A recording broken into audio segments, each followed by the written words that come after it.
not forgiven. Now Thomas, called Didymus, one of the 12, was not with the disciples when Jesus came. So the other disciples told him, "We have seen the Lord." but he said to them, Unless I see the nail marks in his hands, and put my finger where the nails were, and put my hand into his side, I will not believe it. A week later his disciples were in the house again, and Thomas was with them. Though the doors were locked, Jesus came and stood among them and said, Peace be with you. Then he said to Thomas, Put your finger here. See my hands. Reach out your hand and put it into my side. Stop doubting and believe. Thomas said to him, My Lord and my God. Then Jesus told him, Because you have seen me, you have believed. Blessed are those who have not seen and yet have believed. Jesus did many other miraculous signs in the presence of his disciples, which are not recorded in this book.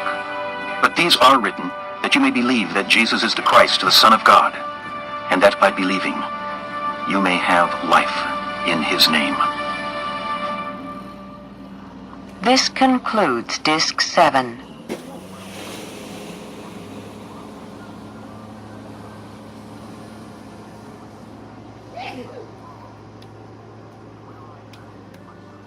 Chapter 21. Afterward, Jesus appeared again to his disciples by the Sea of Tiberias. It happened this way. Simon Peter, Thomas called Didymus, Nathanael from Cana in Galilee, the sons of Zebedee, and 2 other disciples were together. "I'm going out to fish." Simon Peter told them, and they said, "We'll go with you." So they went out and got into the boat, but that night they caught nothing. Early in the morning, Jesus stood on the shore, but the disciples did not realize that it was Jesus. He called out to them, "Friends, haven't you any fish?" "No," they answered. He said, "Throw your net on the right side of the boat and you will find some." When they did, they were unable to haul the net in because of the large number of fish. Then the disciple whom Jesus loved said to Peter, "It is the Lord." As soon as Simon Peter heard him say, "It is the Lord," he wrapped his outer garment around him, for he had taken it off, and jumped into the water. The other disciples followed in the boat, towing the net full of fish, for they were not far from shore, about 100 yards.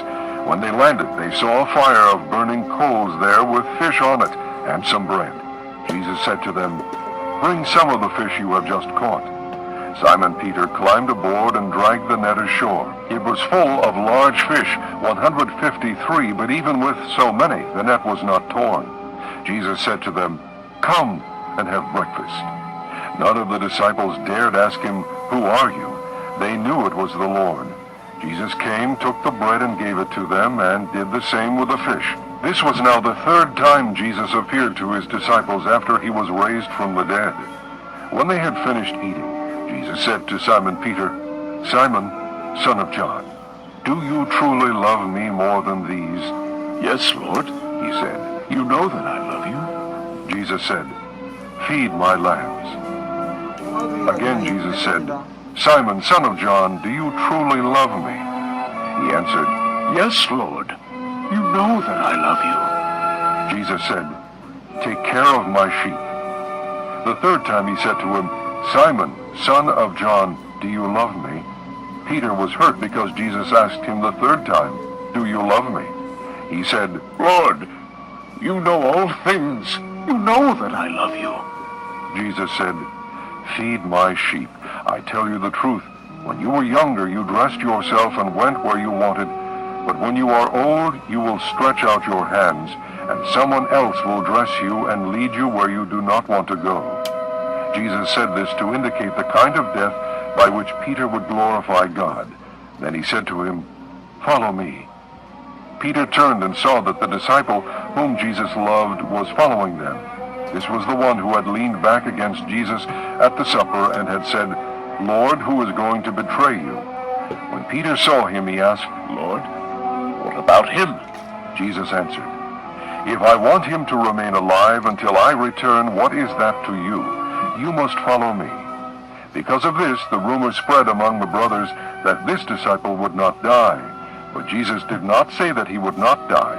He only said, "If I want him to remain alive until I return, what is that to you?" This is the disciple who testifies to these things, and who wrote them down. We know that his testimony is true. Jesus did many other things as well. If every one of them were written down, I suppose that even the whole world would not have room for the books that would be written.